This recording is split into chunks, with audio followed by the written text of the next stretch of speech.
Buenos días, queridos hermanos. Vamos a cantar al final este mismo himno. Tiene que ver con uno de los subtemas, cómo Cristo nos va a presentar delante del Padre, ¿no? Apocalipsis capítulo 3. Apocalipsis capítulo 3. No sé si vamos a usarlo siempre el micrófono o así directamente, para saber. Bueno, para no interrumpir ahora. Mientras tanto, no hemos comenzado. ¿Qué vimos hace 8 días? La iglesia de Filadelfia. Una iglesia que hoy en día todavía está vigente en ese lugar. Hoy en día, ¿sí? ¿Y era una iglesia muy fuerte? No era una iglesia humilde, pobre económicamente hablando, pero era fiel al Señor. Y no vemos amonestación para esta iglesia. Pero para la iglesia que vamos a ver hoy, hay algunas amonestaciones que vamos a considerar. Y vamos a ir a Apocalipsis capítulo 3, en el versículo 14. Y vamos a comenzar con la primera declaración ahí. ¿Por qué quiero hacer énfasis aquí en esta parte? Bueno, en todo vamos a hacer énfasis. Porque algunos hermanos bien intencionados presentan, y lo leí yo en mis inicios cuando conocí al Señor y tomé unos apuntes, y decían que esta era la iglesia, no era la iglesia del Señor, sino que era las características de los últimos tiempos. Sí hay características en los últimos tiempos, indudablemente, pero primero, recalco lo que dije hace 8 días. Estas 7 iglesias son 7 iglesias de Asia, Turquía. Muchas gracias. Habían más iglesias en Asia, pero con características que esas iglesias tenían en el momento en el cual fue escrito. Y esos rasgos de las iglesias los podemos nosotros ver a la luz de la palabra, y el deseo de Dios es que a través de ya los 2000 años que va la iglesia, más de 2000 años, la iglesia local, podamos identificar cosas para animarnos, para exhortarnos, según lo que hable la Escritura, a hablarnos. Indudablemente la iglesia en La Serena no tiene las características de esta iglesia La Odisea. La característica de la iglesia La Odisea era una ciudad, la ciudad como tal, ¿no? Era muy rica, era en lana negra, la cual hacían vestidos preciosos de muchísimo valor. También era rica en colirio, usado para las enfermedades de la vista. No voy a dar los detalles, creo que eso no nos va a hacer mucho bien ver tantas cosas, pero un pantallazo nada más. Y esta iglesia que estaba en la Odisea tenía muchos recursos económicos. Ahora, ¿es pecado tener recursos económicos? No. A veces satanizamos eso, y Dios pone personas en medio de la iglesia con una capacidad económica para poder apoyar la iglesia económicamente. Yo nunca fui adinerado, pero cuando estuve en Argentina, Dios me permitió comenzar en un lugar muy pobre, y aunque yo no tenía muchos recursos, pude ayudar en algo. Y cuando comencé en Suba fue igual. O sea, éramos un grupito de 7 personas, bueno, un grupito, una familia, mi familia, otra familia. Comenzamos casa por casa, y cuando compramos el terreno, pues no había muchos aportantes, pero estaba Dios, ¿sí? Indudablemente aquí, este lugar, Dios puso en el corazón de personas en el pasado un peso en su corazón para aportar económicamente, sin ser ricos. ¿Me explico? Así que yo quisiera que nos centremos en lo que el texto dice y no interpretar de una manera equivocada los textos, ¿sí? Pero quiero enfatizar, como decía antes de orar, que fue escrito a 7 iglesias locales de ese entonces. Algunos han querido mostrar que los últimos tiempos, no, los últimos tiempos todavía hay iglesias fieles. No sabemos cuándo venga el Señor. Uno añoraría y desearía que fuera ya. Y cada vez hay menos iglesias temerosas de Dios, eso es verdad.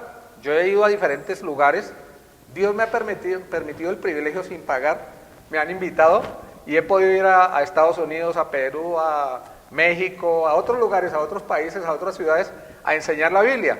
Y he visto características diferentes en cada iglesia, o percibo eso. Ahora, Dios que conoce todo sabe las características de cada iglesia. Y cada vez es menos fiel la iglesia local. Ahora, la iglesia es el faro que Dios puso a un mundo perdido. Nosotros somos la luz de este mundo.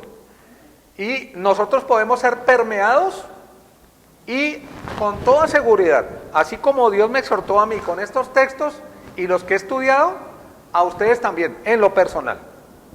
Entonces, poniendo en contexto las cosas, vamos a comenzar aquí con la primera parte. Dice, y escribe al ángel. ¿Quién es el ángel? Los ancianos o pastores o obispos, que son 3 palabras para hablar del mismo cargo.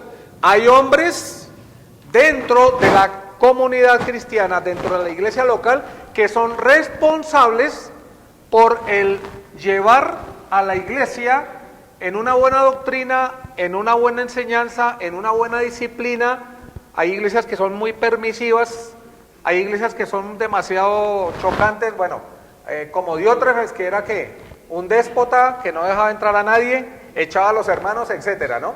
Entonces, los responsables en la iglesia local en Serena son tres hombres, no 3 familias, 3 hombres. El liderazgo nunca está sobre mujeres, ni en el hogar, ni en la iglesia local. Eso está establecido. Y esos 3 hombres tienen que tener temor y tienen que tener el apoyo de la iglesia en oración para no desviarse. Nosotros somos vulnerables, nos podemos desviar. Yo me puedo desviar por dinero, me puedo desviar por inmoralidad, me puedo desviar por muchas cosas, aún siendo viejo. Salomón fracasó en su vida siendo viejo. ¿Por qué no Alberto Benavides y ustedes o cualquiera? Entonces, tenemos que ser sensatos, y cuando dice Salomón no estamos hablando de la iglesia, pero sí de un hombre de Dios, ¿sí? Y orar mucho por los líderes de la iglesia, ellos son los que toman decisiones, ¿sí? Pero cada decisión debe ser tomada, ¿qué? En base a la revelación. Ahora estaban hablando de la fe de Dudancito, que cantamos ese último himno, ¿fue el último, sí? El penúltimo. ¿Y qué es la fe? En Hebreos dice, la certeza de lo que se espera. O sea, la certeza de que la revelación de Dios es veraz. Ni se puede agregar ni quitar. La Biblia es la fuente de autoridad. La convicción de lo que no se ve. ¿A quién no vemos? Dios. A Dios no lo vemos, Él es espíritu. Cristo se humanó, pero Dios es espíritu. Entonces, la fe es aquella confianza no ciega, sino aquella confianza que ponemos en la persona de Cristo, la persona de Dios y su palabra. Y debemos jugarnos por la revelación de Dios y lo que la persona de Cristo es, la persona de Dios es. ¿Está claro? Eso es la fe. No es una fe ciega, es que a usted le falta fe porque no cree en lo que dijo fulano, y lo que fulano dijo fue una desfachatez terrible y hay que creer porque lo dijo. No, hay que creer lo que dice la revelación. Y hay que creer en Cristo, Cristo es Dios, ¿sí? Y dice el versículo 14, escribe al ángel. ¿Por qué? Lo hace responsable. Los hombres puestos en medio de la iglesia son responsables de cada decisión que tomen. Por eso muchas veces un líder que tiene autoridad delegada por Dios puede censurar, como Pablo le dice a Timoteo, que era un poco timorato. Exhorta, reprende. Un anciano tiene que aprender a regañar también, hermanos, que están un poco, ¿sí? Y un montón de cosas que tiene que hacer un creyente que está en el liderazgo de la iglesia. Exhorta con toda paciencia y doctrina, o sea, con la Biblia, etcétera. Entonces, ustedes deben orar, tenemos que orar por estos hermanos para que no se desvíen, para que cumplan el ministerio, para que no se dejen llevar porque queremos que todos estén bien, que es lo que a veces sucede, pero que muchas veces no es lo que Dios quiere. La censura, la exhortación es necesaria también, aunque a muchos les choque.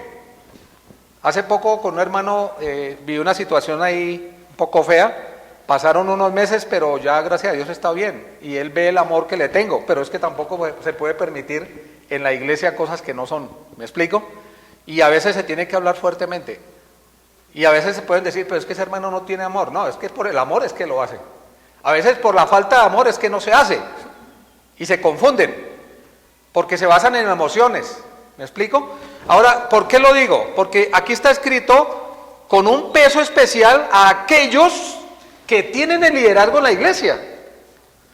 Hay hermanos, como lo dije hace 8 días, que teniendo liderazgo de la iglesia han permitido, se ha permeado la iglesia y han desviado toda la doctrina.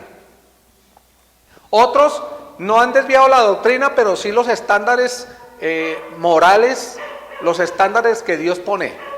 Y ya no es tan exigente esto ni lo otro, porque yo no quiero ofender a fulanito y que empezamos a andar con algodones, ¿sí? Y eso no quiere Dios en la iglesia, de ninguna manera. Entonces, este texto y los otros de las 7 iglesias, el peso más grande cae sobre ¿quiénes? Los ángeles, que son mensajeros, ¿no? Los hombres que Dios puso en la grey. Ellos le tienen que dar cuenta a Dios por la grey, no por los individuos en sus actividades y sus obras y su vida personal, pero sí por lo que sucede en la iglesia, para corregir, para instruir, para guiar, para amonestar, para madurar. La iglesia se debe llevar a la madurez a través de la revelación, etcétera, ¿sí? Y dice, y escribe al ángel de la iglesia no es que toda la Odisea era la iglesia, pero como algunos dicen equivocadamente que en la Odisea está hablando aquí de algunas personas que se reunían y decían ser creyentes, pero no lo eran. No. ¿Qué es la iglesia, hermanos? ¿Qué es la iglesia? ¿Qué conforma la iglesia? Todos los que hemos creído, no los que vamos a una reunión convocada por la iglesia. Aquí está la iglesia, indudablemente, del Señor, indudablemente, de La Serena, por lugar. Y somos convocados. Ahora, los que estamos en este momento, ¿todos somos salvos? Yo no sé. Pero la mayoría sí. Tal vez todos, ¿no? Tal vez todos.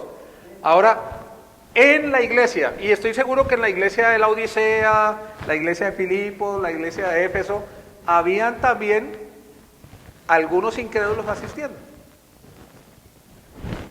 ¿Me están siguiendo? Pero sí estaba la iglesia del Señor, el testimonio de la iglesia de Dios.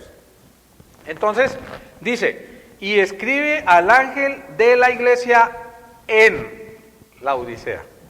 En la Odisea. Y ahora, una de las características de la Odisea, como les dije, era la lana. Según cuentan ahí los que conocen de ovejas, la lana negra, y hacían ropa, hacían cosas muy bonitas, costosas. También era un lugar donde era frecuentado porque era un lugar que comunicaba a otras ciudades, que no voy a dar los detalles porque creo que eso no les va a quedar mucho, así que no voy a gastar tiempo a eso. La dificultad más grande que tenía esta ciudad, que era rica, era la siguiente: el suministro de agua. En Bogotá ya hemos tenido algunas dificultades pequeñas, pequeñísimas, porque somos ricos en agua, realmente, todavía. Pero el suministro de agua, ellos lo suplían a través de una fuente, o más bien desde una fuente que estaba a 10 kilómetros de ese lugar. Yo traje, cuando estuve en México, me regalaron un cuadro del antiguo acueducto, y eran unas piedras, ¿sí? Pero antiguo, unas piedras donde por ahí pasaba el agua. Y al pasar el agua por ahí, era un agua que se calentaba con el sol, pero también era turbia. Y los habitantes de esta ciudad estaban acostumbrados a esa agua. Yo vivo en Cota y el agua es diferente. Yo tengo que comprar garrafas porque no es igual que la de Bogotá. Pero uno se acostumbra, hasta he tomado de ahí, hasta ahora no me ha pasado nada. Pero la gente de ese lugar estaba acostumbrada a tomar esa agua, ¿qué? Turbia. Pero si venía un extraño y le ofrecían, les causaba, ¿qué? Náuseas. Y eso lo toma Dios como ilustración para hablar del estado espiritual de esa iglesia. Por eso lo menciono, si no la verdad ni lo mencionaría. Porque hay más características que están ahí, pero yo no le veo razón a tomar tiempo para esto, ¿no? Entonces vamos a mirar primero 3 atributos de Dios. Todos los mensajes de Éfeso y demás hasta esta muestra las cualidades de Dios y presenta a Dios, el mismo Señor. Y aquí presenta 3 atributos, ¿sí?, que tienen la misma raíz tanto del griego como del hebreo. Esas 3 palabras, ¿sí? Vamos a orar y le vamos a pedir la dirección al Señor, que me guíe, que pueda ser sencillo y que hable en nuestra vida, porque principalmente la palabra de Dios es para eso, para ver qué Dios nos quiere hablar. Padre Celestial, te queremos agradecer por este tiempo. En lo personal te agradezco que me permites el privilegio de estar exponiendo la eterna palabra, un hombre pecador, débil, frágil como yo. A hermanos amados, te suplico y te suplicamos todos juntos, en el nombre de Cristo, que me guíes, por favor, que sea sencillo, que sea claro, que sea con la autoridad de tu palabra y que sea eficaz para nuestro beneficio, Señor. Gracias, porque sabemos que hay cosas en las cuales siempre tu palabra no vuelve vacía. Nos vas a hablar según la necesidad del corazón de cada uno. Te rogamos que así sea y que tu palabra corra y sea glorificada. En el nombre que es sobre todo nombre, nuestro amado Señor Jesucristo. Amén. Ahora vamos a ver un pasaje, o unos pasajes. Colosenses, capítulo 2. Colosenses, capítulo 2. Versículo 1. Dice la palabra de Dios: porque quiero que sepáis cuán gran lucha sostengo por vosotros y por los que están ¿a dónde? O sea, aquí Pablo, que es el que escribe la carta, habla de ya una iglesia local en Asia Menor, Turquía, llamada Laodicea. ¿Por qué llamada Laodicea? Porque estaba en Laodicea. Dice, y por todos los que nunca han visto mi rostro, dice el versículo 5 ahora, porque aunque estoy ausente en cuerpo, se cree que Pablo nunca fue allá. Miren cómo hombres fieles, humildes, sencillos han llegado a tanto lugar. Y dice, no obstante en espíritu estoy con vosotros, gozándome y mirando vuestro buen orden y firmeza de vuestra fe en Cristo. Versículo 6, por tanto, de la manera que habéis recibido al Señor Jesucristo, también debemos de esa misma manera, con esa pasión, con esa convicción, debemos vivir, andar en Él. Versículo 7, arraigados, significa echemos raíces, y sobreedificados. Nosotros tenemos el fundamento es Cristo, y sobre ese fundamento debemos ¿qué? Reedificar, ¿sí? Hacer estable, edificar encima de ese fundamento. ¿Y sobreedificados en qué? En Él. Y confirmados, o sea, vamos a solidificarnos y afirmarnos en la fe, es la idea. Cuando una persona nueva no está solidificada, no está firme, al pasar el tiempo, en la madurez se supone que ya tenemos firmeza. Esa es la idea ahí. Otro texto, Colosenses capítulo 4, versículo 12. Os saluda Epafras. Yo estuve leyendo unos pasajes de Epafras y es conmovedor ver ese siervo de Dios, pero no vamos a hablar de él hoy. Solo lo menciono, un hombre de Dios. Un hombre que pasó inadvertido para muchos, pero para Dios no. Dice, el cual es uno de vosotros, siervo de Cristo. Ese es el mayor título que podemos nosotros perseguir, siervos de Dios.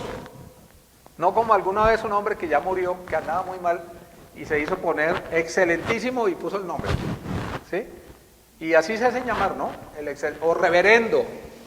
Así se hacen llamar algunos, reverendo, excelentísimo. Somos siervos, y si somos siervos debemos sentirnos ¿qué? Gozosos, felices. Eso es lo que Dios quiere, siervos. Y dice el texto, siervos de Cristo, siempre rogando encarecidamente por vosotros en sus oraciones, para que estéis firmes, perfectos y completos en todo lo que Dios quiere. Versículo 13, porque de él doy testimonio, de Epafras, de que tiene gran solicitud por vosotros. ¿Y por quién? Y en algo. Se cree, yo no puedo asegurar, por este texto, que este hombre es el fundador y el mensajero que recibió ese mensaje de parte de Dios, pero no puedo asegurarlo, así que no voy a especular, pero sí era un hombre de Dios, indudablemente. Versículo 16, cuando esta carta haya sido leída entre vosotros, haced que también sea leída en la iglesia de los laodicenses y que la de Laodicea la leáis también vosotros. Las cartas generalmente estaban escritas específicamente a alguien, pero eran cartas circulares. ¿Qué quiere decir eso? Se repetían. Eran pergaminos, ¿recuerdan? Eso lo hemos explicado. Eran pergaminos, no eran como hoy aquí. Y por eso los capítulos y los versículos, hombres de Dios los pusieron, pero no son en inicio lo que Dios hizo. Era todo para leerlo. Era un poquito difícil, ¿no? Porque ¿cómo podríamos ir a Apocalipsis capítulo 3, versículo 14, si no tuviéramos esa referencia? Capítulo 3, versículo 14. ¿Sí me están siguiendo? Eso no es inspirado, pero es una bendición tenerlo, para que lo pensemos, ¿no? Ahora, dice el versículo 14 y continuando, y hay 3 nombres aquí de Dios, que hablan de atributos, como lo dije, atributos que tienen la misma raíz, tanto en el griego, si miramos atrás las palabras, como en el hebreo. Es una mención rápida, no puedo explicar cada palabra con detalle, pero sí voy a hacer una mención rápida. Dice el primer atributo, ¿el qué? El amén. Segunda de Corintios, capítulo 1. Segunda de Corintios, capítulo 1, versículo 20. Y vamos a leer ahí, segunda, capítulo 1, versículo 20. Porque todas las promesas de Dios, en su palabra están, son en Él, sí. O sea, todo lo que Dios dice, en Él, es que, sí. ¿Y en Él qué? Amén. El sí y el amén. Por medio de nosotros para la gloria de Dios. Para la gloria de Dios. Aquí la palabra amén significa que es digno de confianza. La palabra amén significa así sea o ciertísimamente. Eso significa el amén. El amén.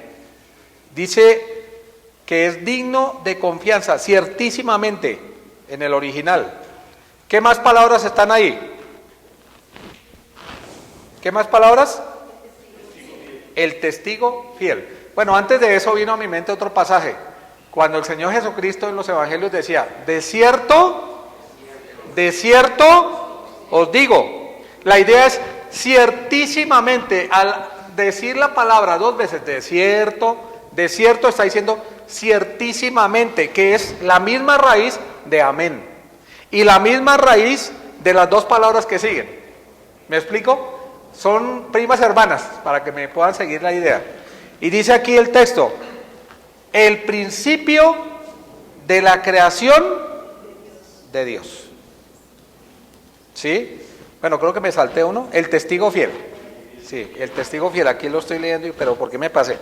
El testigo fiel. La palabra fiel tiene que ver con verdadero.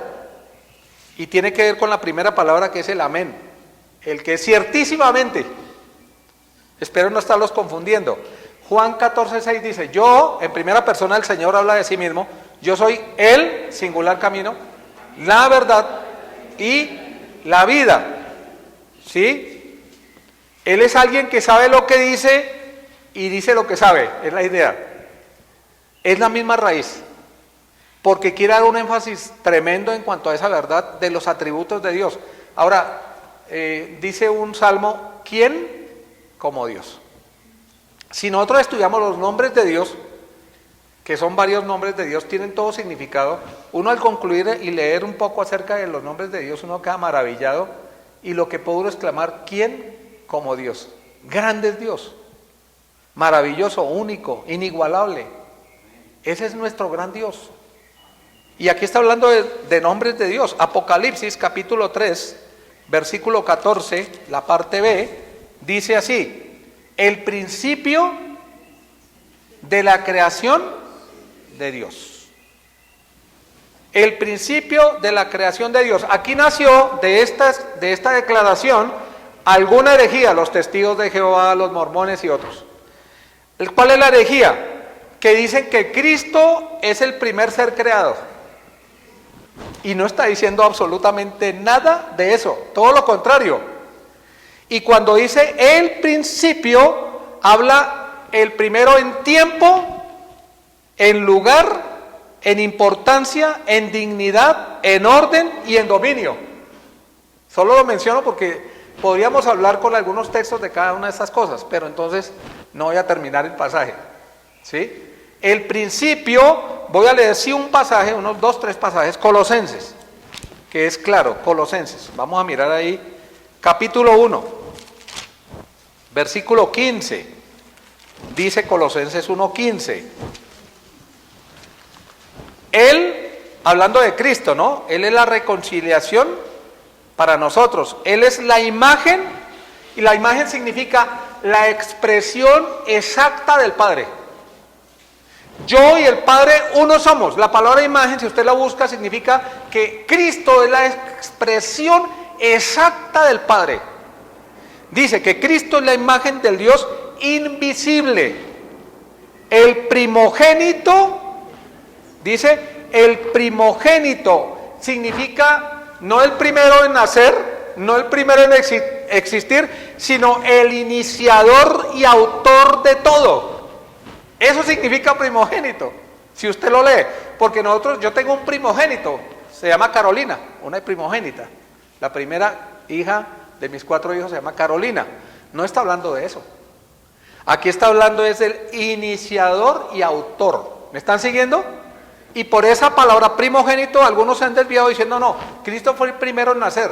Una de las características de Dios es que Él es eterno. ¿Qué significa eterno? Que Él no tiene inicio ni tiene final. Él es autoexistente. Estoy hablando de teología, algunas verdades, pero tenemos que irlas asumiendo, ¿no? Ya la iglesia de La Serena ya no es una iglesia bebecita. La iglesia debe ir asumiendo esas verdades y vayan estudiando. Y sean como los hermanos de Berea, vayan a su casa y miren a ver si esas cosas son así. Hoy con tantas ayudas, cualquiera puede llegar y preguntarle ahí al celular qué significa esta palabra en el griego, en el hebreo, y mirar. Para mirar si las cosas que está diciendo el hermano Alberto son así o no. Y no asumir sin estudiar. Tenemos que asumir. Yo las digo porque las estudié y las asumo y las transmito con convicción porque las he estudiado, si no, no lo haría. ¿Me explico? Y ustedes deben ser igualmente hacer eso. Entonces, el principio en dignidad, en orden, en dominio. Eso es lo que significa la palabra primogénito acá. Y es una herejía pensar que Cristo fue creado. Hay que aclarar algo, ¿no? Vamos a Génesis para aclarar esto. Génesis capítulo 1, cuando se habla de la creación. Un pasaje que ya hemos estudiado aquí en la congregación. Génesis capítulo 1, versículo 1. En el principio creó Dios los cielos y la tierra. Versículo 26. Entonces dijo Dios, hagamos al hombre a nuestra imagen, conforme a nuestra semejanza, y señoreen en los peces del mar, en las aves de los cielos, en la tierra, etc. Entonces dijo Dios, singular, hagamos ¿qué? Plural, eso ya lo hemos estudiado, ¿cierto? Ahora, cuando nosotros miramos aquí, en cuanto a la creación, Dios dijo, hagamos. Y en el principio solamente estaba Dios. A ver, cuando Dios hizo la creación, puso tiempo. Ya hay más o menos 6.000 años desde Génesis capítulo 1, versículo 1. Por poner un número, puede ser 6.000 algo o menos de 6.000. Se puede saber porque la Biblia nos da fechas y puede uno ir a... Los estudiosos han hecho eso, yo no lo he hecho, ¿sí? Pero confío en eso y he tomado textos, por ejemplo, las semanas de Daniel, se puede ver que está dividida en 3 fases. Y en la Biblia claramente se puede ver que está dividida en las 3 fases, con textos bíblicos y con años puntuales, bíblicos. ¿Me explico? Entonces se puede sacar una conclusión que son aproximadamente 6.000 años. Desde ahí Dios puso tiempo. ¿Me explico?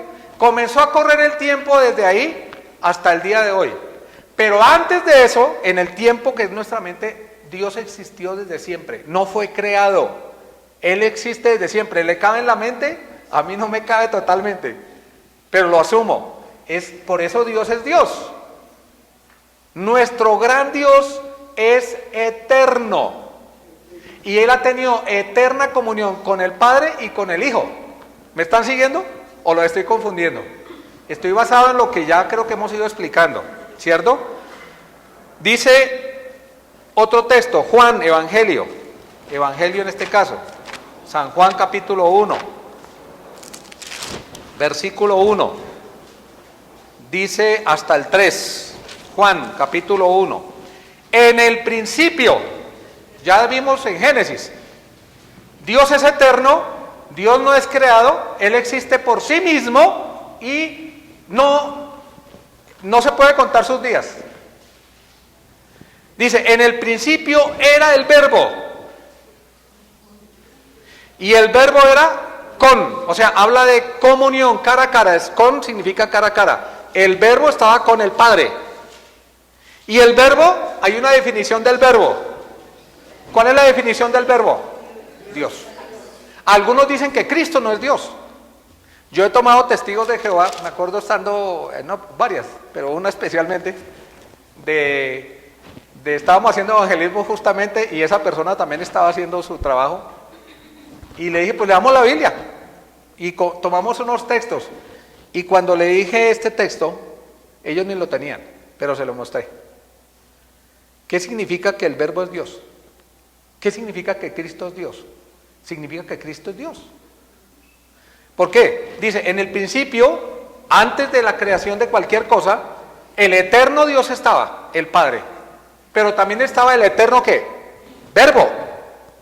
¿Me están siguiendo o no? Estaba el eterno verbo y hay comunión, ellos estaban cara a cara, es la idea, con significa cara a cara. ¿Y el verbo qué era? Una definición de Cristo, el verbo, Dios. No un buen hombre como algunos decían, y el mismo Señor Jesucristo le dijo a los apóstoles, ¿qué dice la gente que soy yo? Él no necesitaba saberlo porque lo sabía. Unos que era Juan Bautista, otro que resucitó y lo otro, bueno. ¿Y ustedes qué dicen? ¿Y qué dijo Pedro? Tú eres el Hijo del Dios, ¿qué? Viviente. ¿Y qué le dijo el Señor? ¿Qué le dijo?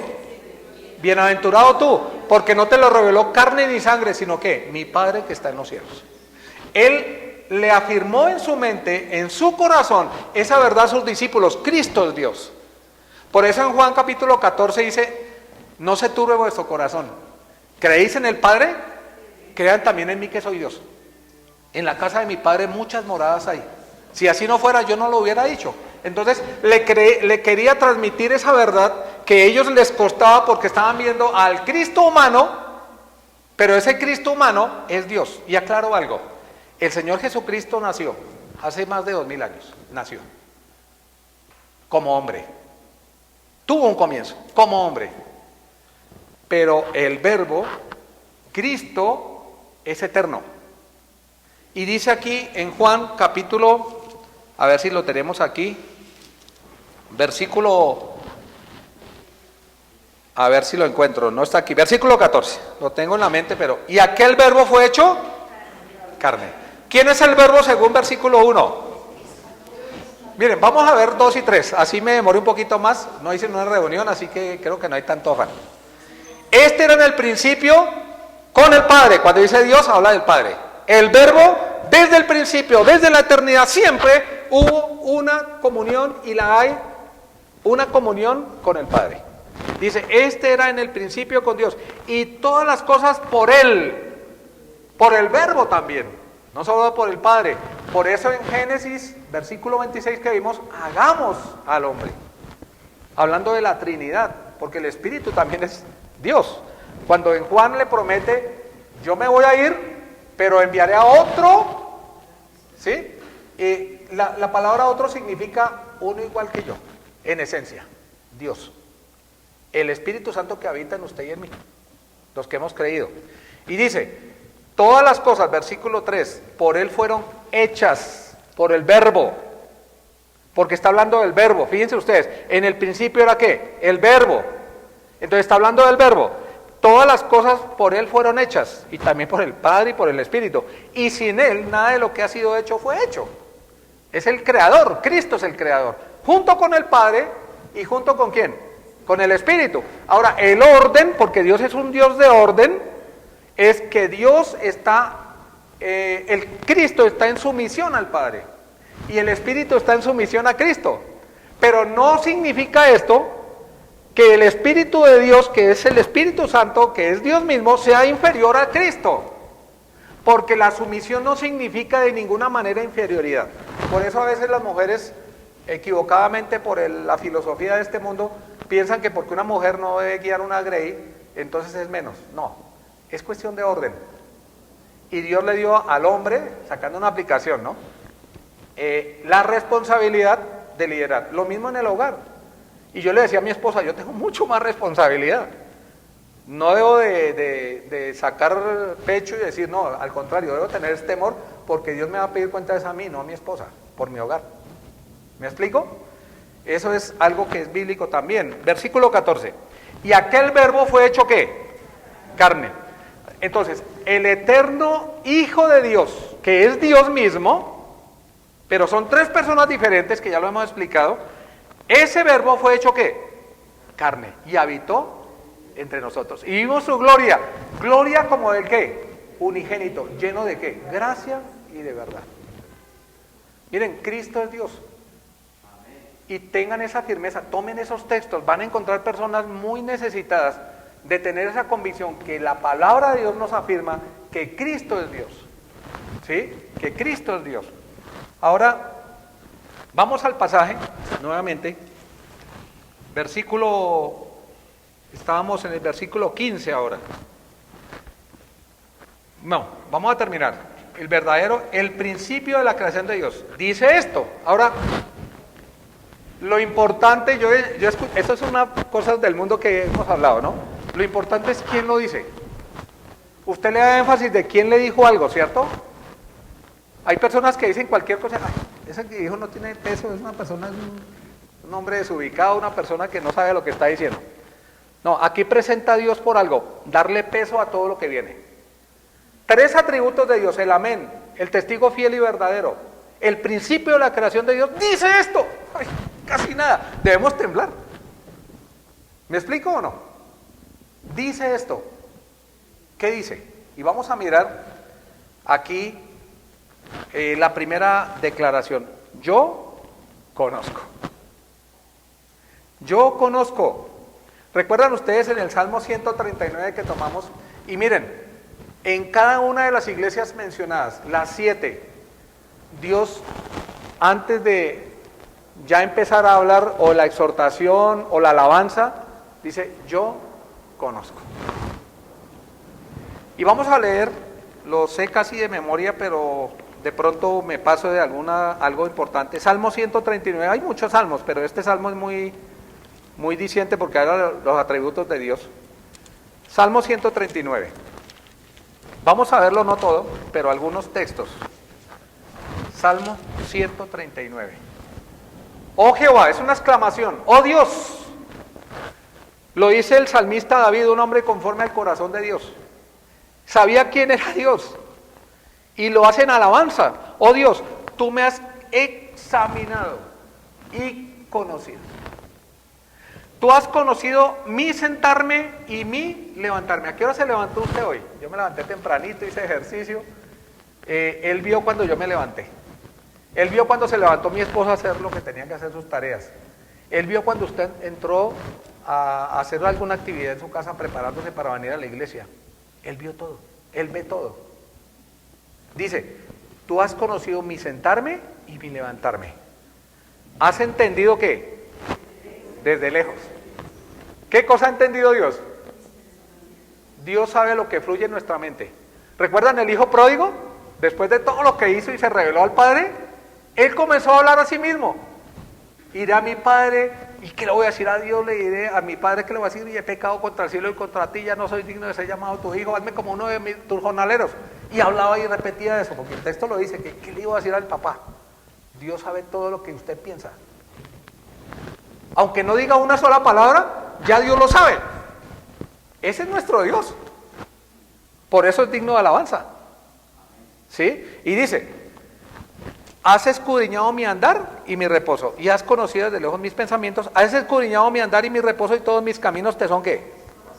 Hay lugares que no debemos ir. Y saben, teniendo el Espíritu Santo de Dios y asistir a un lugar que no tenemos que ir es vergonzoso, peligroso, de mal testimonio. Seguimos, 4. Pues aún no está la palabra en mi lengua, y aquí, ¡ay! Tú vas a decir eso. Dios sabe todo. Dios sabe, antes de yo decir la palabra, qué palabra voy a decir. Dios sabe lo que voy a enseñar hoy y qué palabra voy a usar. Todo absolutamente, anticipadamente. ¿Por qué? Porque Él es Dios. No podemos ponerlo al nivel humano. Él es Dios, nuestro magnífico e inigualable Dios. Sigue, versículo 5. Detrás y delante y sobre mí pusiste tu mano. Tal conocimiento es demasiado maravilloso para mí, alto, no lo puedo comprender. Eres demasiado grande, Señor. No te puedo comprender la magnitud de tu grandeza y tu poder. ¿Sí? ¿A dónde me iré de tu espíritu? Eso pensó Jonás, ¿no? Pensaba que huía de Dios. No podía huir de Dios. Allá estaba un arca preparada, una embarcación, perdón. ¿A dónde huiré de tu espíritu? ¿A dónde huiré de tu presencia? ¿Cuál? Es una pregunta retórica, dos, con una respuesta: a ningún lado. Usted no puede escapar de Dios ni yo. A ningún lado podemos escapar. Hay veces nosotros, por evadir cosas, tomamos decisiones tratando de esquivarlas, pero ahí está Dios. Jonás se fue al lado contrario de lo que Dios le había dicho que fuera, a Nínive. ¿Y se fue para dónde? A España, Tarsis, al lugar más lejano conocido de ese entonces. Se fue, tomó la dirección contraria, pero allá estaba Dios. Y se cumplió el propósito de Dios, porque cuando Jonás fue a predicar, iba quemado a su piel, y todos se asustaron. Y el juicio de Dios, es cierto, hasta el rey de Nínive se arrepintió. Ustedes leemos los textos, ¿no? Sacando una aplicación más. Continuamos con capítulo 3, versículo 15, yo conozco. Yo no sé, mis queridos, pero deberíamos temblar ante esa frase. Yo conozco. ¿Qué clase de pensamientos, qué clase de amigos, qué clase de actividades hago yo constantemente? Yo conozco tus obras. Yo puedo mirar y estar seguro, es en el original. Yo reconozco. A veces uno dice, es que yo lo vi en tal... sí, es que usted no se dio cuenta. Yo no me di cuenta que era así. Yo entiendo por qué estaba ahí. No, Dios reconoce por qué hago, o por qué estoy, o por qué lo que sea. Eso significa yo conozco. Porque excusas tenemos para todos, ¿sí o no? No, es que yo hice esto por aquello. Resulta que no es verdad lo que estoy diciendo, sino que es una excusa, pero a Dios no lo podemos engañar. Él reconoce por qué lo hice. Él reconoce la intención por la cual lo hice. Porque dice la Biblia que la palabra de Dios es penetrante más que toda espada de filos, y llega hasta lo más íntimo, penetra las coyunturas, tuétanos, discierne los pensamientos del corazón. A Dios no lo podemos engañar. El peor engaño es el autoengaño, pensar que podemos engañar a Dios. Y Dios es celoso porque Él nos compró con la sangre de Cristo. Dios es celoso. Nosotros fuimos comprados con la sangre de Cristo, le pertenecemos a Él. Seguimos el texto, dice versículo 15, yo conozco tus obras. Y hace un diagnóstico. No eres frío. Frío es como un témpano de hielo. Hay personas que no quieren saber nada, y a veces es mejor así. Hay un muchacho que está andando muy mal, muy querido, pero mejor, ya se declaró que no quiere, pensábamos que era creyente, no es creyente, pero puso una posición firme. No quiero saber, quiero vivir mi vida.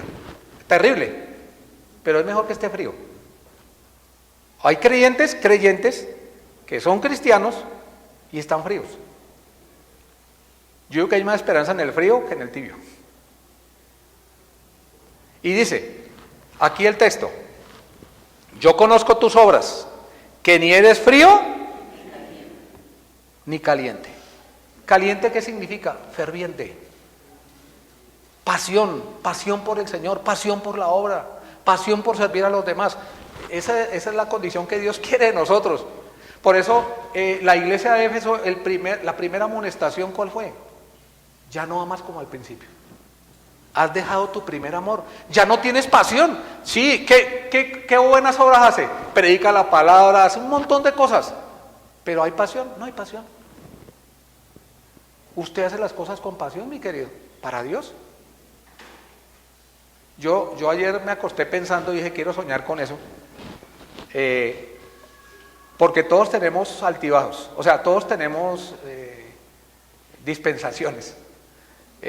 Cuando conocí al Señor, ese primer amor, esa pasión impresionante que todos la hemos vivido, creo que ustedes me entienden, de servir, de discipular. Cuando comenzamos allá en un lugar muy, muy pobre económicamente, pero unos hermanos muy queridos que Dios puso, que eran incrédulos, llegaron a Cristo, discipularlos, etcétera. Después volver aquí y trabajar lo mismo, pero llegó el momento en que me acostumbré.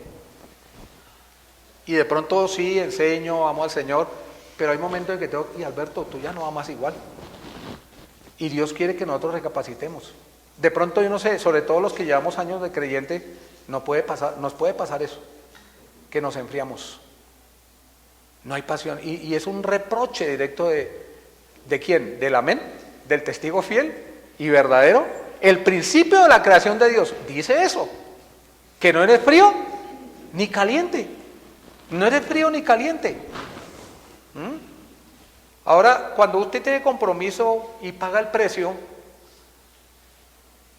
de servir al Señor, pagar el precio significa que aquí la mayoría de nosotros trabajamos, creo. Yo trabajé toda mi vida para servir al Señor, yo trabajé secularmente y hacía discipulados de noche. Me acuerdo de un amigo, no sé si lo conocen, José Manuel. Él era el que estaba muy ferviente también, conocí al Señor, yo lo discipulaba, pero él sabía que yo discipulaba 2 o 3 personas después del trabajo y llegaba a las 11 de la noche a veces. Y alguna vez llegué y apagaron la luz. Y años después me dijo, no, ¿te acuerdas tal fecha que yo apagué la luz? Estaba tan cansado y que yo sé que llegó ahí y no quería ya hablar nada porque estaba remuerto. ¿Saben? Era tanta la pasión que no me importaba la hora. Pero hoy en día yo no puedo decir que sea así, ya también tengo mis enfermedades, pero son excusas a veces. Debemos dar todo por el Señor. Hablando de los que Dios nos llamó para servir, a todos nos llama para servir, a algunos de una manera, a otros de otra. ¿Cómo hago la obra de Dios? ¿Cómo hago yo el ministerio con mi familia? ¿Hay pasión en eso? Nos podemos acostumbrar. Por eso les digo, Dios le escribió a una iglesia con esas características, pero hay cosas que nos habla Dios. Y a mí me habló también, y me recordó. Y no sé cuántas veces he enseñado este texto, pero me vuelve a hablar el Señor. Y tal vez a usted también, mi querido. ¿Cómo está su vida hoy, su relación con Dios? ¿En su pasión o falta de pasión? Pero miren lo que dice el texto. Ojalá, preferiría que fuera frío y no tibio. Que fuera frío o caliente. Porque el tibio como que pasa por ahí, ¿no? Estoy ahí, pero no estoy. Pero miren lo que dice el texto. Pero por cuanto eres tibio y no frío, ni caliente, habla de primera persona, me causas vómito. Me causas vómito. ¿Sí? Por esta razón, sus palabras, sus pensamientos, sus obras, ¿cómo está su vida? De pronto está bien económicamente en el contexto, tomando el texto de esta congregación, que muchos tenían dinero, y entonces ellos basaron su confianza en que tenían dinero, entonces ya para qué se preocupan. ¿Sí? Están bien de salud, no tengo problemas con nadie, no me hace falta nada, y entonces se vuelve uno ¿qué? Frío, en un momento determinado. O peor, tibio. ¿Me están siguiendo? Uno quisiera nunca tener problemas. Yo quisiera no tener problemas. He tenido que manejar muchos problemas. Y ya a veces quisiera no tenerlos. Pero muchas veces eso nos hace mantenernos humildes. Hay un pasaje que vino a mi mente ahora, un salmo, no quiero dejarlo de ahí, Salmo 77. Está escrito en un contexto que lo escribió David de angustia, ¿sí? Salmo 77:1, con mi voz clamé a Dios. Perdón, no es de David, es de Asaf. A Dios clamé y Él me escuchará. O sea, Él va a ensanchar el oído, es la idea. Cuando dice Él me escuchará, Dios va a ensanchar el oído. O sea, va a escucharme con atención, es la idea ahí. Al Señor busqué en el día de mi ¿qué? Angustia. La palabra buscar significa voy a perseguir a Dios y voy a procurar y voy a adorar a Dios. Porque Él ensanchó su oído para escucharme. En el día de mi angustia. Pero en el día en que todo está bien. Cuando que todo me sale bien, que en el contexto de la iglesia, que no es pecado, porque a veces nosotros empezamos a mirar quién tiene plata y quién no tiene plata, pero cuando uno tiene mucha posibilidad económica, la tendencia en el corazón humano es que ya no dependemos tanto de Dios. ¿Me explico? Pero seguimos dependiendo de Dios siempre. Simplemente que es en nuestra pecaminosidad, ¿no? Dice en el versículo 3 que me quejaba y desmayaba mi espíritu, pero quiero enfatizar en algo. Versículo 6. Me acordaba de mis cánticos de noche, meditaba en mi corazón y mi espíritu inquiría. ¿Desechará el Señor para siempre y no volverá más a hacernos propicio? ¿Ha cesado para siempre su misericordia? ¿Se ha acabado perpetuamente su promesa? O sea, que se quedó quieto, reposando y no me presta atención. No, Dios siempre está a nuestro auxilio. Él presta auxilio. ¿Sí? Y es algo que debemos considerar nosotros. Volvemos al pasaje, volvemos a Apocalipsis, donde está escribiendo Juan. Y dice, versículo 16, ¿cierto? Por esta razón, sus palabras, sus pensamientos, sus obras que hacían, Dios los escupió de su boca. Por la manera que ellos estaban actuando, en base a lo que estaban haciendo, causaban náuseas a Dios. Y en el versículo 17, porque tú dices, se ensancha. La palabra yo soy rico es que se ensancha. Yo soy rico. Y como soy rico y me he enriquecido, de ninguna cosa tengo necesidad. No me falta nada. Y entonces, él está complacido con la vida que lleva. Ahora, Dios es bueno, Dios es bienhechor y nos provee. Bendice alma mía Jehová. Y no olvidéis el Salmo, ninguno de sus beneficios. ¿Cuántas cosas nos ha dado Dios y no merecemos? Alabado sea Dios por eso. Pero aquí está Dios hablando de un problema de estas personas y le habla a los ancianos de esa iglesia. ¿Y saben cuál es? Tú dices. No está diciendo el escritor que es Dios, tú eres rico. No, tú dices que eres rico. Porque tiene dinero, porque tiene bienes, porque tiene salud. Entonces soy rico. Ahora, está complacido con su vida, es la idea. Él está viviendo para sí mismo y está complacido. Ahora, quiero hacer una comparativa. ¿Usted quiere complacer a Dios? ¿O lo que usted está haciendo no complace a Dios, como en el caso de esta iglesia? Eso es algo que es personal. Dios desea que lo complazcamos, debe ser así. Debe ser así. ¿Me está siguiendo o no? Ahora, ¿usted está complaciendo a Dios o está buscando complacerse a usted? Es algo personal.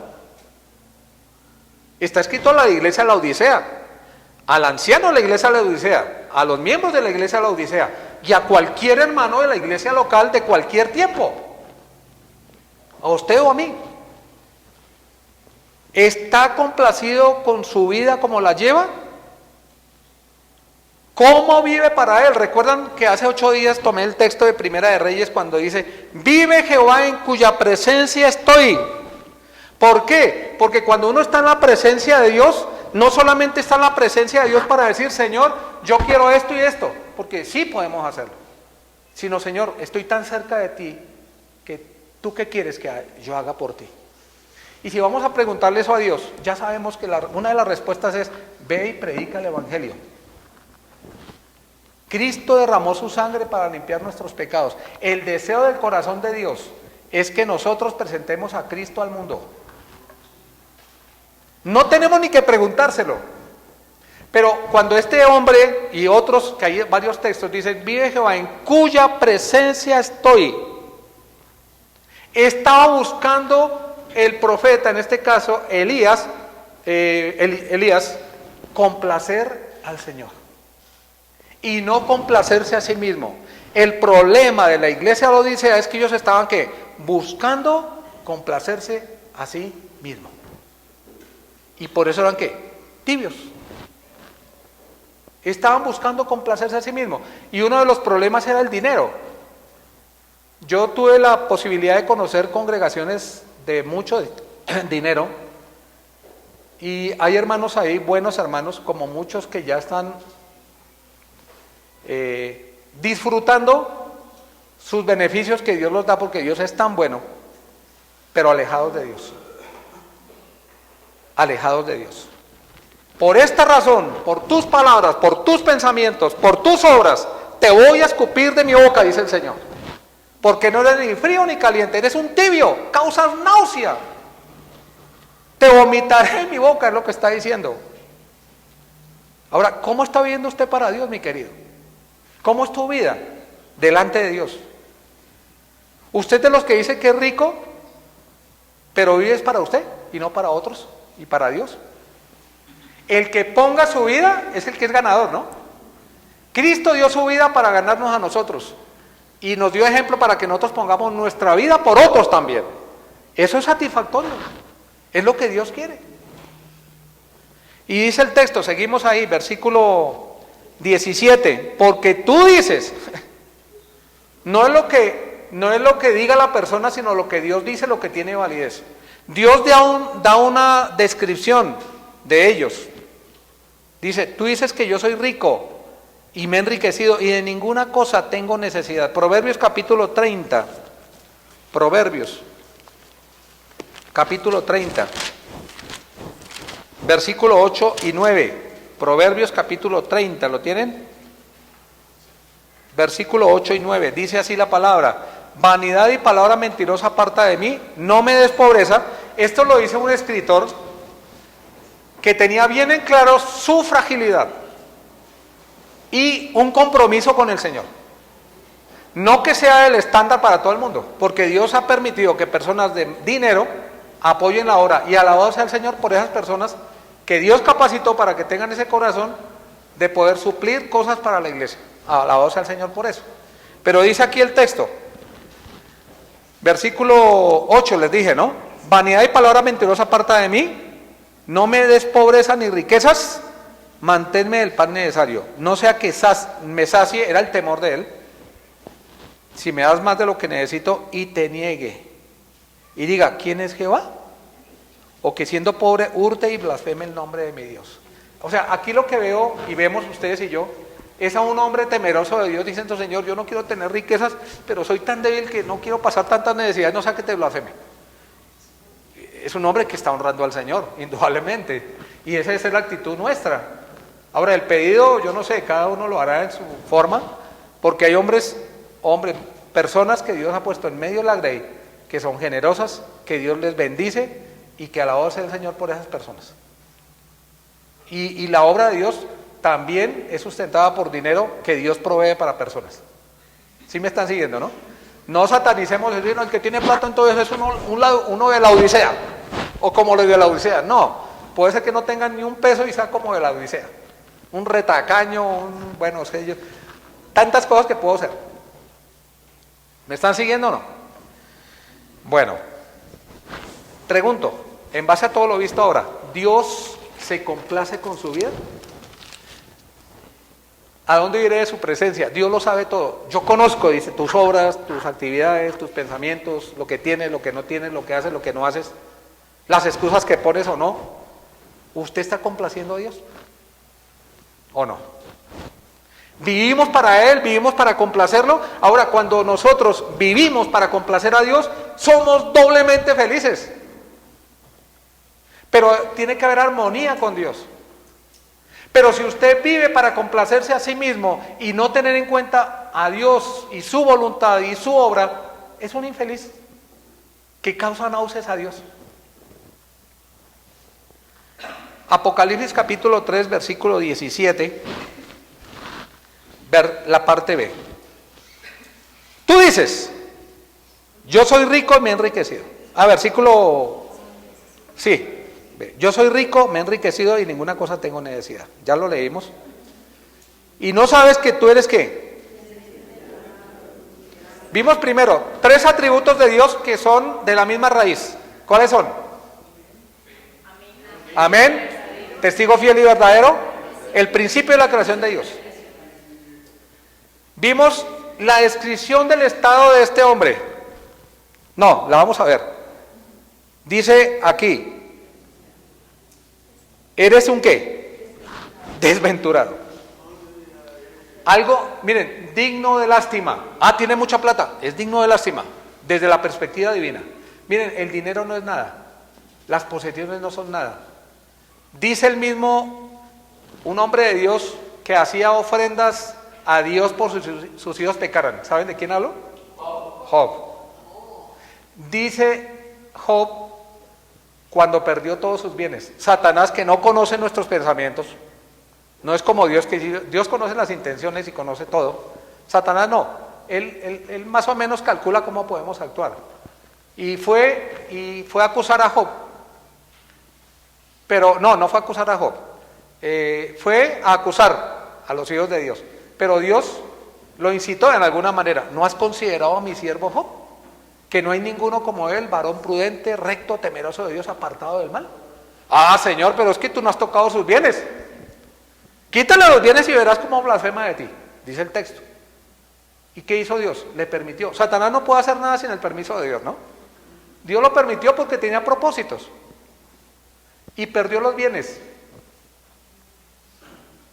¿Y qué dijo Job? Jehová dio, Jehová quitó. Sea el nombre de Jehová que bendito. Qué tremendo, ¿no? Qué tremendo. Ahora, desventurado significa digno de lástima. Job no era digno de lástima. Job no era digno de lástima. ¿Usted sí? ¿Usted es un desventurado? Pues evalúelo. Miserable. Habla de miseria.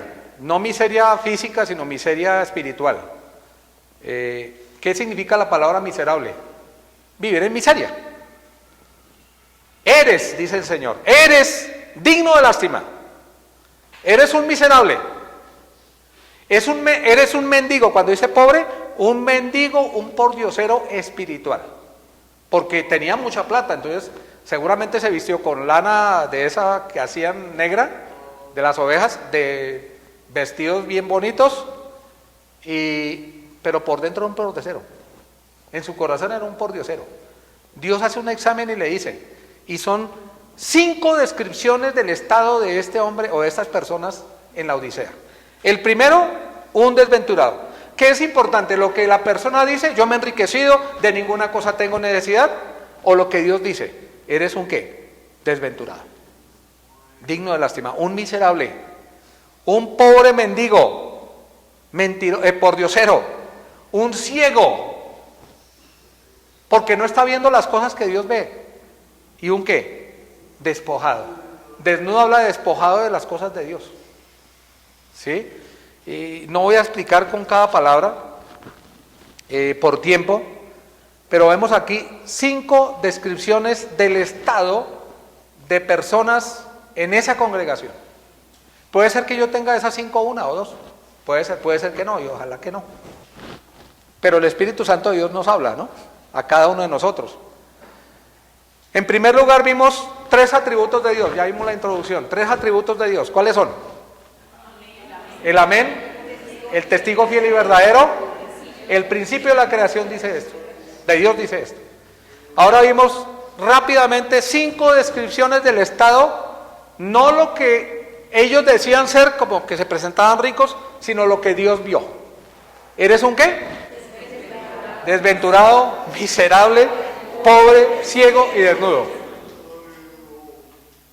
¿Qué descripción, no? En tercer lugar, 4 consejos del Señor.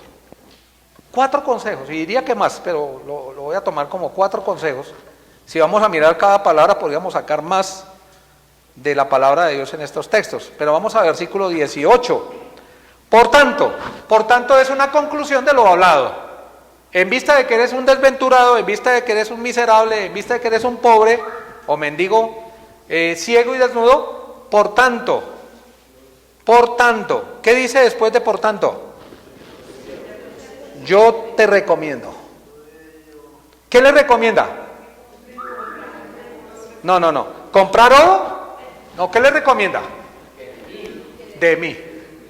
Sin Dios no somos nada. De mí, dice el Señor.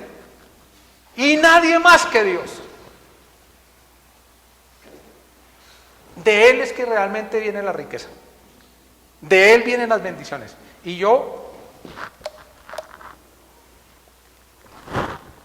lo tomé en mi Biblia y lo encerré de mí. Dios y nadie más que Dios. Dios es el que puede hacerme rico. Dios es el que puede satisfacer mi vida para yo satisfacer la de Él. De nadie más sino de Dios. Él es la fuente. Él es la fuente. De mí compres. ¡Ja! ¿Podemos comprarle algo a Dios? No. Clamemos. Pidámosle. Oro refinado en fuego, en primer lugar. El único que puede ayudarnos, el Señor. Dios y solo Dios puede hacerlo. Él es el que remueve las impurezas. ¿Recuerdan cuando se prueba el oro o la plata? La plata se pasa ¿por qué? ¿Cómo se llama el que trabaja? El platero, ¿no? Trabaja con la plata. ¿La pone a dónde? En el fuego. ¿Para qué la pone en el fuego? ¿Para acabar con la plata? ¿Para que brote algo? Lo que no es plata, las impurezas, y quede plata perfecta. Lo mismo con el oro. Cuando uno va a trabajar, yo no sé nada de oro, lo he tenido que enseñar y algo he averiguado, pero el oro lo prueban con un líquido y miran si, en este caso este anillo que no pesa nada, ¿sí? Si este oro que se ve aquí es igual al de por dentro, y indudablemente el de por dentro no es oro, ¿sí?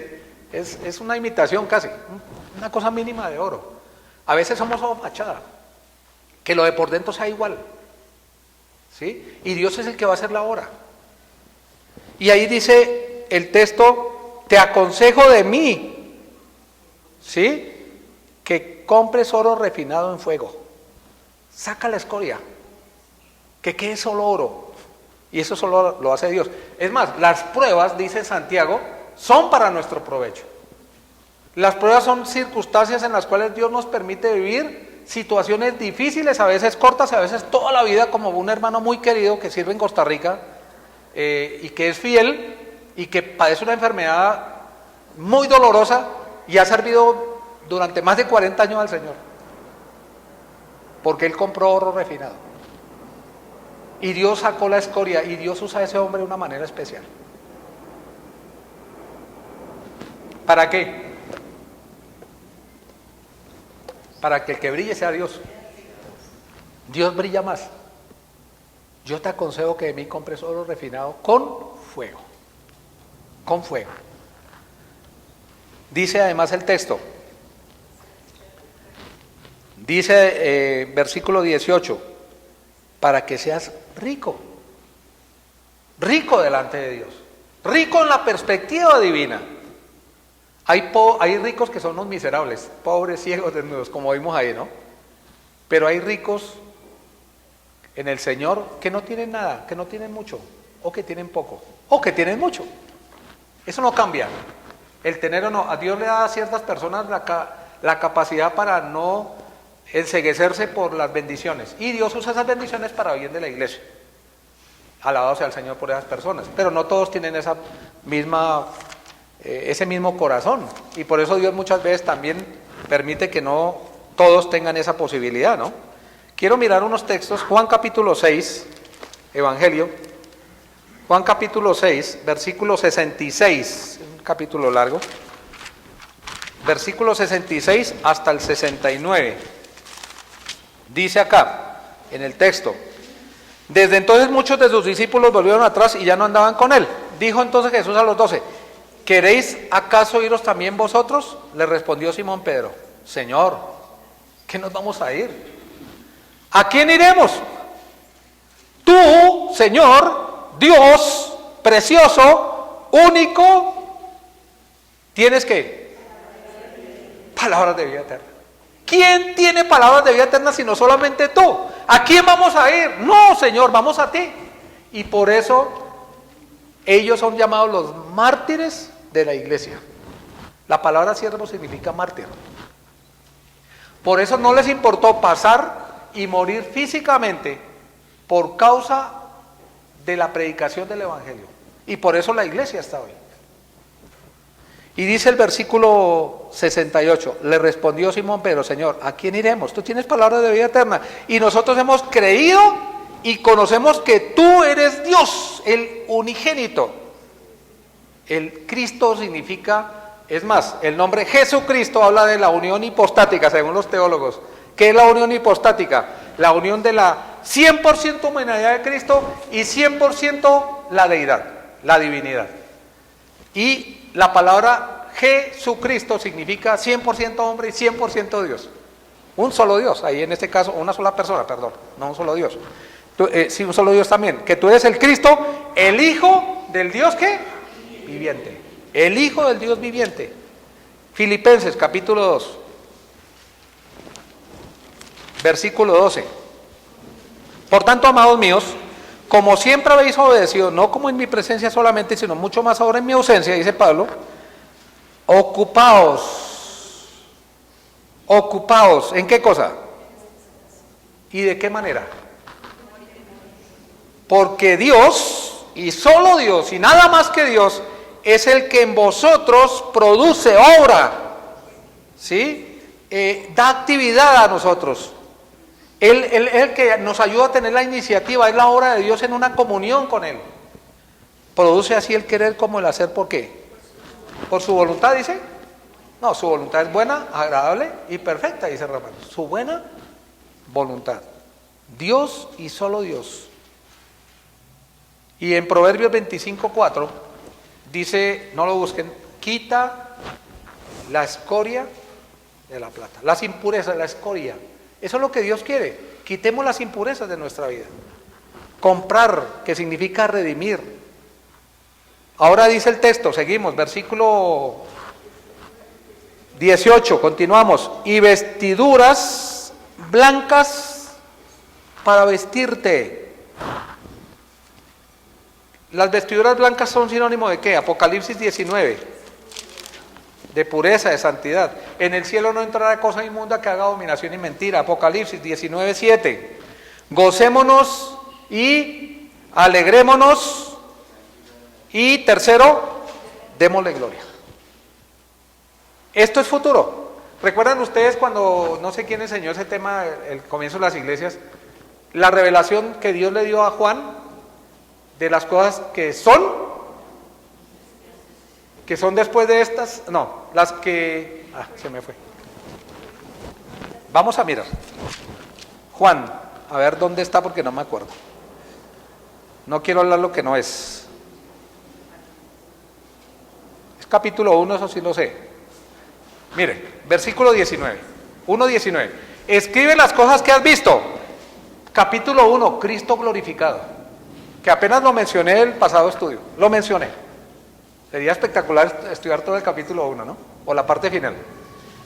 Dice, las cosas que has visto, las cosas que son, el diagnóstico acá, iglesia, y las que han de ser después de estas, el futuro que no hemos nosotros experimentado. Aquí vamos a ver el futuro. Capítulo 19, versículo 7, gocémonos y alegrémonos y démosle gloria, porque han llegado, futuro para nosotros.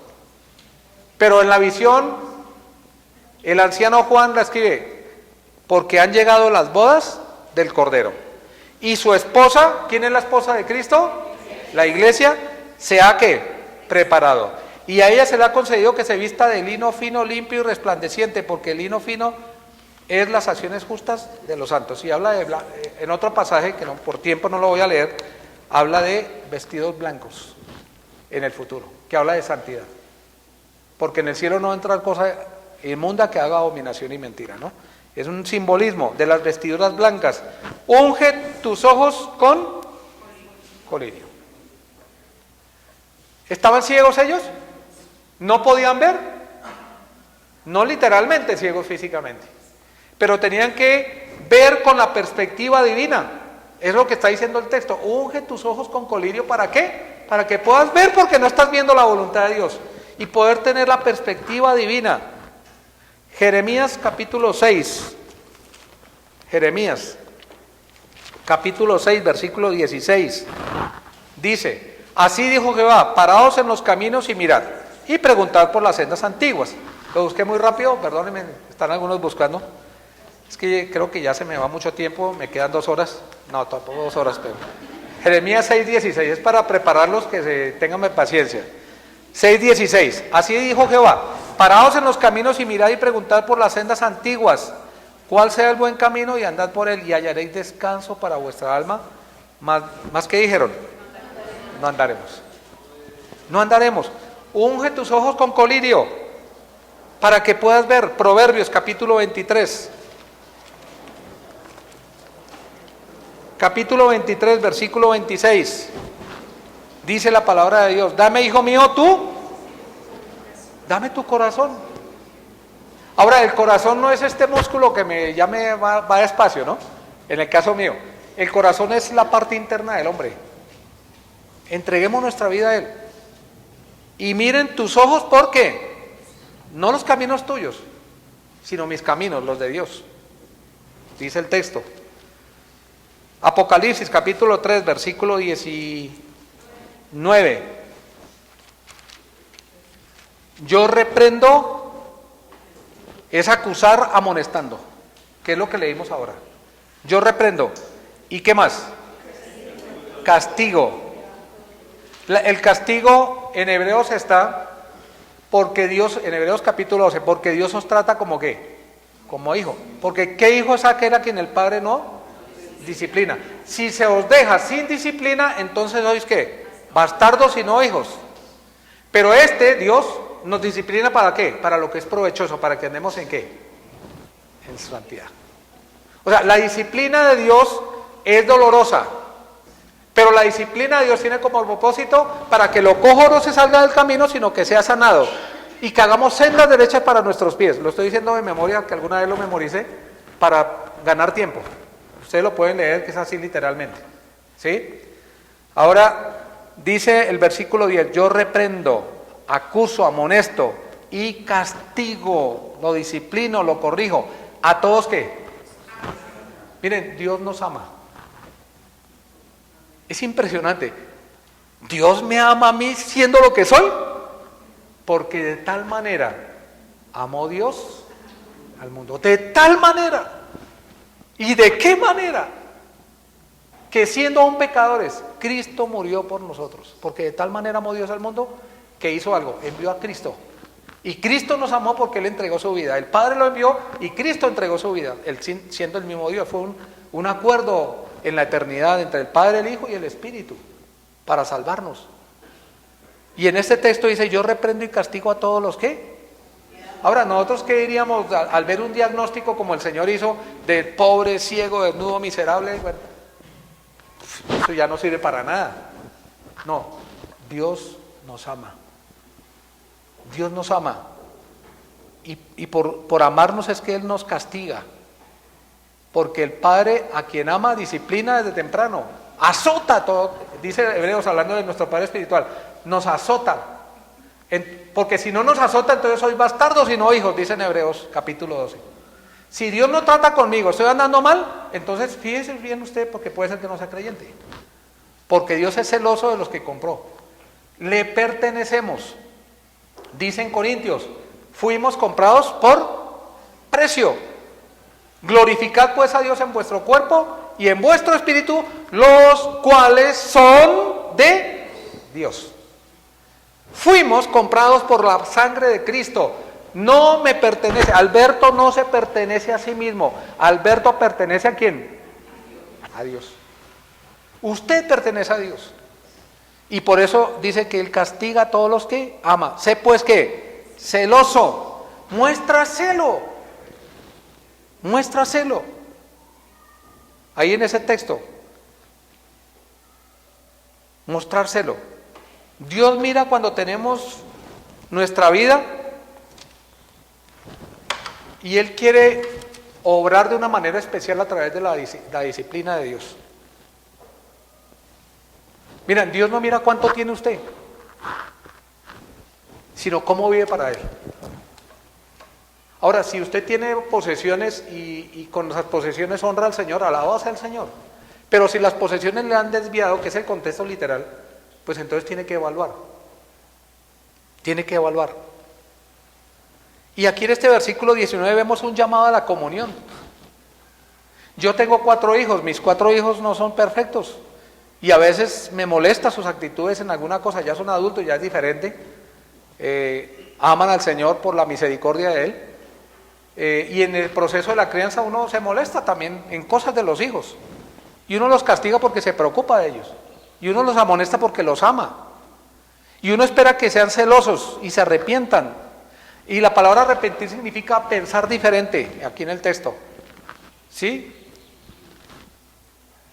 Que se arrepiente. Arrepiéntete, le dice el Señor. Piensa diferente. Siente y ten compasión por lo que Dios tiene compasión. ¿Usted está complacido con su vida? ¿O usted está buscando complacer a Dios? Eso es lo que vimos atrás, ¿cierto? Versículo 20, he aquí. Uf, qué cuadro. Ahora, Dios nos castiga porque nos, ¿qué? Ama. Y Dios pone orden. Y dice, sé celoso, sé diligente en las cosas mías, dice Dios. Sé diligente en las cosas de Dios. Pero viene una invitación a la comunión. Ese es Dios. Ese es nuestro inigualable Dios, único. Con insistencia, dice ahí el texto, he aquí, yo estoy a la puerta y llamo. No es como de pronto un vendedor que va por ahí, golpea la puerta, golpea 3 veces, no salió nadie, no hay nadie.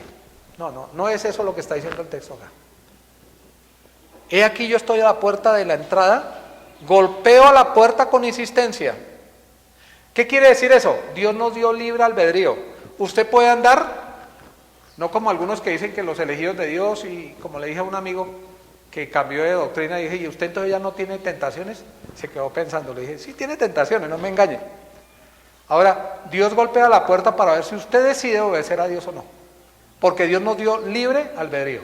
Usted y yo tomamos decisiones, o de santificación, o para hacer lo nuestro. Dios golpea con insistencia. Yo recuerdo alguna vez en la otra casa en Suba, ya no es mía, se nos quedó las llaves, cerramos y estaba uno de nuestros hijos durmiendo ahí, pero tiene un sueño profundo. Y duramos más de 1 hora golpeando, casi rompo el vidrio. De verdad, literalmente casi rompo el vidrio. Ya el siguiente paso era romper el vidrio, no me iba a quedar toda la noche ahí con el resto ahí esperando. Esa es la forma en que Dios nos llama, con insistencia. Con insistencia. Con amor, porque nos ama.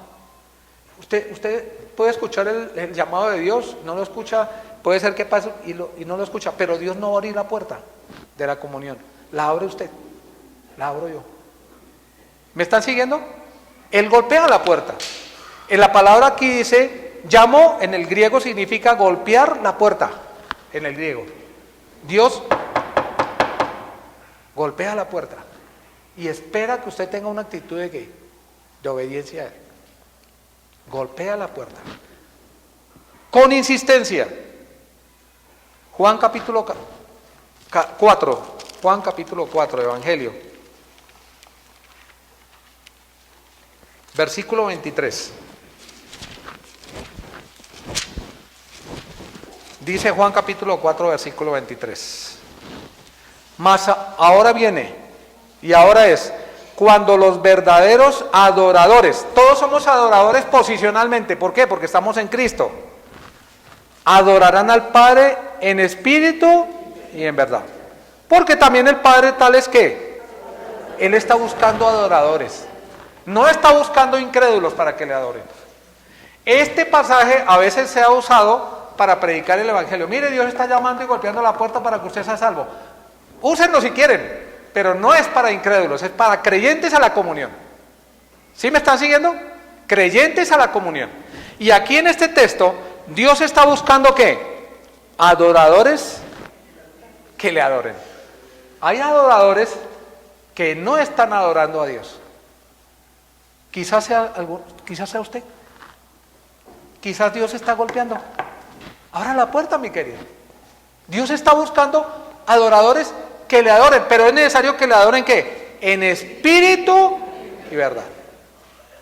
En espíritu y en verdad. Dios está buscando su vida. Si usted ya está en Cristo, Alberto también, Él sigue golpeando la puerta. Él es tan bueno, tan misericordioso, para que tengamos intimidad, compañerismo. Versículo 21. Al que venciere, ahora todos vamos a ser vencedores, ¿no? Porque vamos a estar con el Señor. Dice, le daré Y qué interesante. Fíjense ustedes, aquí yo señalé, versículo 20, yo, hablando de Cristo. Versículo 21, le daré. Le, hablando de Dios. Versículo 21 más adelante, yo he vencido, hablando de Dios. Es en primera persona Dios actuando. Esa es la idea ahí de ese pasaje. Al que venciere le daré que se siente conmigo en mi trono, así como yo he vencido y me he sentado con mi Padre en su trono, alcanzar la victoria. Cristo está a la diestra del Padre. Nosotros vamos a estar con el Señor. La iglesia redimida con el Señor. Salmo 23. Salmo 23, un pasaje que nos habla acerca de esa comunión de David con el Señor. Dice David, pero quiero compartir algo que supe de un hombre que pidió algo. Cuando yo me muera, quiero que pongan el Salmo 23 en tiempo pasado, porque va a ser pasado para todos ustedes. Pero el versículo 6, el final, en tiempo como está escrito, presente. Lo vamos a leer como este hombre pidió, porque algún día vamos a salir de aquí de este mundo. Dice, Jehová fue mi pastor, o sea, es nuestro pastor ahora, ¿no? Nada me faltó. Fue la experiencia del testimonio de este hombre que puso en una lápida y quería que ese salmo quedara ahí. Jehová fue mi pastor, como un testimonio de la fidelidad de Dios. Nada me faltó. No está hablando de dinero. En lugares de delicados pastos me hizo descansar. Porque en la vida cristiana hemos pasado por aflicción. Todo el que quiere vivir piadosamente va a padecer, dice la Biblia. Así que no es una promesa como algunos que dicen, se acabó sus problemas, mentira. Eso es una mentira, un falso evangelio. El que quiere agradar a Dios va contra la corriente de este mundo y va a desagradar al mundo, entonces va a tener problemas. Identifíquese como cristiano o creyentes que simplemente pasan inadvertidos. Dice, en lugar de delicados pastos me hará descansar, junto a aguas de reposo me pastoreó, confortó mi alma, me guió por sendas de justicia por amor de su nombre. El amor del creyente por el nombre de Dios. Versículo 4, aunque anduve en valle de sombra de muerte, no temí mal alguno, porque tú estuviste conmigo, tu vara y tu callado, voy a explicar el callado, me infundieron aliento. Eso habla de la figura del pastor.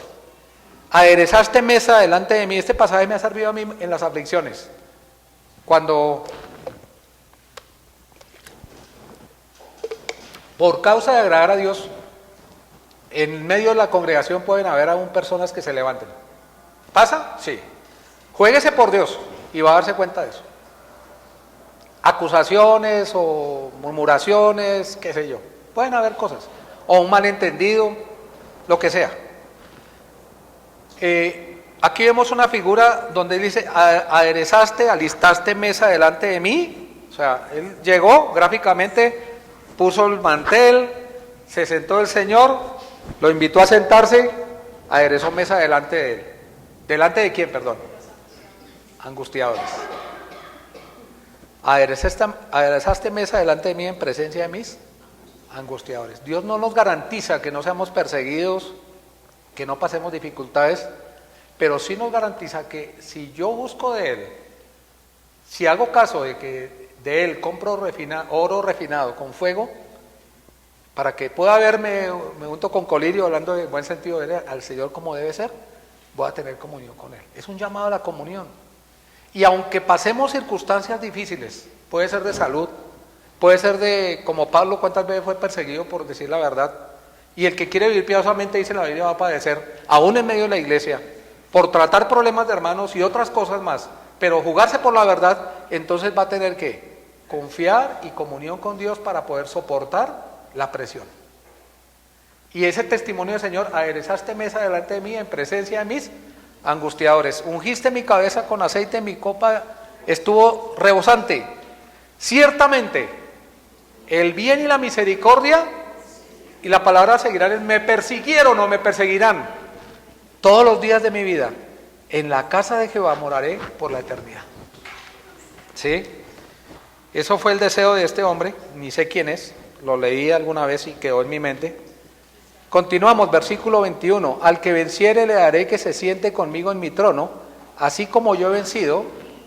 O sea, él alcanzó la victoria y me he sentado con mi Padre en su trono. Es una promesa para todos los hijos de Dios.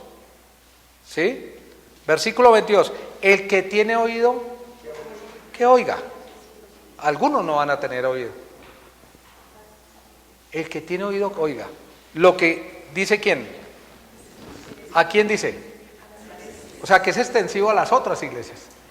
A las de ese entonces y a las de hoy. A las iglesias. Las iglesias son el número que Dios dio de congregaciones en los diferentes lugares del mundo con diferente habla, de diferentes partes, de diferentes idiomas, pequeñas o grandes. El que tiene oídos para oír, oiga lo que el Espíritu dice a las iglesias. Hay un pasaje, por tiempo no, Apocalipsis 19, habla de esa promesa escatológica que vamos a estar con el Señor. Cuando habla de los 24 ancianos, habla de la iglesia. Sí, vamos a estar al lado del Cordero. Espectacular, ¿no? Vamos a estar ya sin relación con el pecado. Por los méritos de Cristo, para la gloria de Dios, vamos a estar allá. Y eso nos debe sostener en este mundo. Vamos a orar y terminamos. Padre eterno, te damos muchísimas gracias por tu palabra, gracias por esas instrucciones que nos das a través de ella, ese aliento. Señor, quiero rogarte por cada uno de mis amados hermanos, por mi propia vida, reconociendo mi debilidad y fragilidad, que nos ayudes, por favor. Que podamos comprar de ti oro refinado con fuego. Que podamos ver al ungirnos con colirio. Que podamos buscar tu voluntad, Señor. Que podamos abrir y decidamos abrir esa puerta de comunión, donde tú con insistencia constantemente nos buscas, Señor. Por favor, ora con cada uno de mis amados hermanos también, para que haya un corazón dispuesto, que haya un corazón arrepentido, porque para eso hay que tener un corazón arrepentido en caso de que tú estés hablando puntualmente cosas conforme a nuestra necesidad, Señor. Gracias por tu palabra, gracias por la seguridad que tenemos de la vida eterna. Gracias, Señor, porque tú eres el centro de nuestras vidas, debes serlo. Y gracias por esas promesas preciosas de algún día, ya en la eternidad, sin relación con el pecado, poder estar junto a tu presencia, Señor. Gracias por cada uno de mis amados hermanos. Y gracias, Señor, porque me hace el privilegio que no merezco.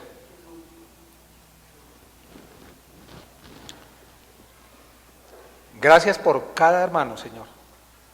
Tú estás interesado en cada persona, porque tú eres Dios, magnífico, precioso, todopoderoso, pero grande en misericordia, Señor. Gracias porque tú eres nuestro gran pastor y tú eres quien nos ayudas en nuestras debilidades. Gracias, Padre Celestial, por Cristo, por su sangre derramada en la cruz. Gracias porque el Espíritu Santo en este tiempo nos guía. Y gracias por tu palabra. En el nombre que es sobre todo nombre, nuestro amado Señor Jesucristo. Amén.